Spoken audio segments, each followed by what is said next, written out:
G'day again guys, and welcome to another YouTube lesson. Today we're going to be taking a look at influences, and we're talking about internal influences, something that the business has a lot of control over. On the flip side, we'll look at external influences as well, and that's an impact and influence on a business that the business has little to no control over. But get back to today's point, internal influences, what the business can control in a great deal, has a lot of control over. This comes under that subtopic, influences in the business environment. It's the third of four subtopics under the major topic of the nature of business. Now, in terms of internal influences, things that can impact a business that you, the manager, the business itself has a great deal of control over.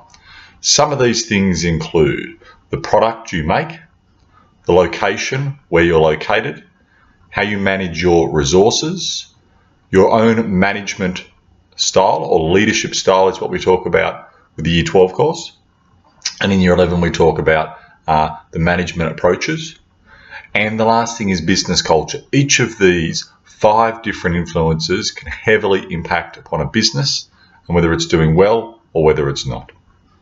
Now let's go through each of these in a little bit of detail. The first one is product, and sometimes it's overlooked, but the actual product that you're making or producing has a huge impact on the business. You know, you think about your different marketing strategy, your pricing and so on. But if we're talking about something nobody wants, that's actual waste, if your product is garbage and it's terrible and nobody needs it or wants it, then it doesn't matter how you price it, how you promote it, okay, the placement and so on, other marketing strategies, your business is going to do very, very poorly. On the other hand, if you have a very good product, then that itself is a major marketing gain. Now, you could have a service or a physical good, and both of those are important. So the actual product that you're making or producing is one key factor that can influence, can impact the success or failure of your business. Good product, something that people really want and need. Okay, something that has a competitive advantage, something different over your rivals, then you're likely to see success. Something that isn't very good, poorly constructed product, then customers aren't going to want to have that. All right, now, the second influence, internal influence, something a business has a fair deal of control over, is location. Location can make the difference between success and failure for sure. A good location can lead to high levels of sales and profits, and often will have high level of foot traffic. Foot traffic, not surprisingly, is the amount of people walking past with their feet, walking past your shop. A bad location is a liability. It can adversely have a negative impact on your sales and your profits. Therefore, the location is highly important in terms of the success or failure for the business, has a massive impact on your business. All right, it's seen as an internal influence because it's something that the owner can choose.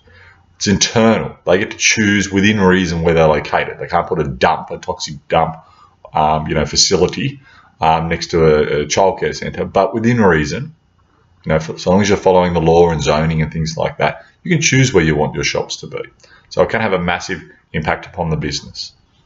Now, sometimes kids get confused between the, as we said, location, which is an internal influence, and geographic, which is an external influence. So location's about you yourself choosing where you want to be located in this business district or in this suburb or here or there, whatever.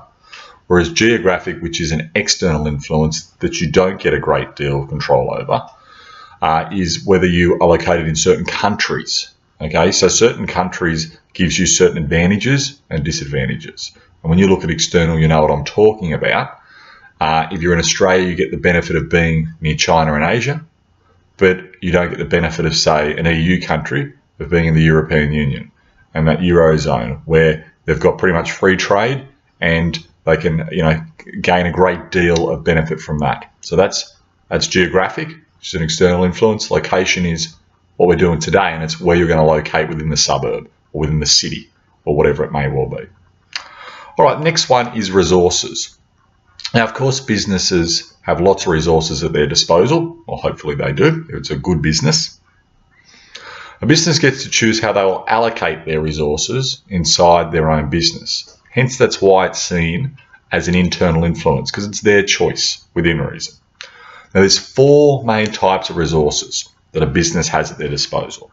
The first one is human. It's the employees, the workers. The second one is information, what I'm imparting upon you right now, which is knowledge and data.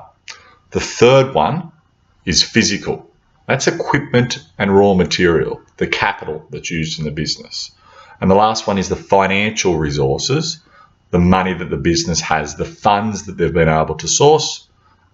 Those 4 resources, there's a limit, on how much of each of those a business has at their disposal. But whether they have more human, more employees, labour, and less physical, equipment, or raw material, the business gets a great deal of choice in that. And also what they choose for their workers to do, what type of machinery, physical, the equipment and raw materials that the business chooses to buy, they have a huge deal of control over. And therefore, this can make a big difference on the success or failure of a business. There's this notion that's quite relevant here called capital, labour, substitution. And you would have heard me talk about that before. It's about swapping what used to be workers doing a job, so labour, substituting or swapping that with capital, with machinery. It's a good long-term strategy for a business's success. Okay, it can lower the cost of production. And again, if they're doing things like that, this capital labour substitution, then they may be able to gain a competitive advantage over their rivals, and that will lead to greater chance of success. Therefore, it has a big positive impact upon the business. All right, the second last one we've got here is management. Now, we talk about management approaches, management style, I guess, in year 11. In year 12, which is the big game, we talk about leadership style. And so management approaches is kind of the heading, and inside that you've got leadership style. Now, a business can choose their management approach, their management style. They have an option of a more traditional hierarchical style and approach, which we see in schools, your principal, your deputies, your head teachers, fancy chaps like myself, and teachers and so on. Or they can have a more modern style, which isn't so hierarchical, like Google. It's known as a flatter management style, management approach. Also within that too, you can have less of an autocratic leadership style or management approach, or you could have more of a democratic management approach, leadership style. So all of these things have their advantages and disadvantages, and different types of industries and jobs will want different management approaches. But keen, effective, appropriate management is always going to be a positive or have a positive influence, impact upon a business. Poor management is going to see the reverse, see a negative impact upon a business. We're getting there, guys. I know you're like, come on, dude, hurry up. We're looking at business culture next. Now, I don't want you to use and test the vibe of the thing like the movie The Castle. And you're probably going, what the hell's The Castle? Watch it if you haven't seen it. It's very good. So it's like the vibe, the business culture or the corporate culture. They're the values, the ideas, the expectations and beliefs shared by staff and managers of the business. It is vital for a business's success. If there's poor business or corporate culture, then you're going to find it having a big negative impact and influence on the business. If there's excellent business or corporate culture, then you'll see the reverse. The business will likely succeed. It's going to have a solid, positive impact upon the business. So each business develops its own particular way of doing things, its own corporate culture. The style or character of a business is consequently reflected in the culture of the business. All right, now, when we're looking at each of these things, and I've said this before, I want you to be able to tell me the definition. Define business culture, define resources, be able to define product and so on. But more importantly, you need to be able to tell me not just a definition for it, but how this has an impact and influence and effect upon the business. Okay, guys, thank you for listening, and I'll see you next time. Goodbye.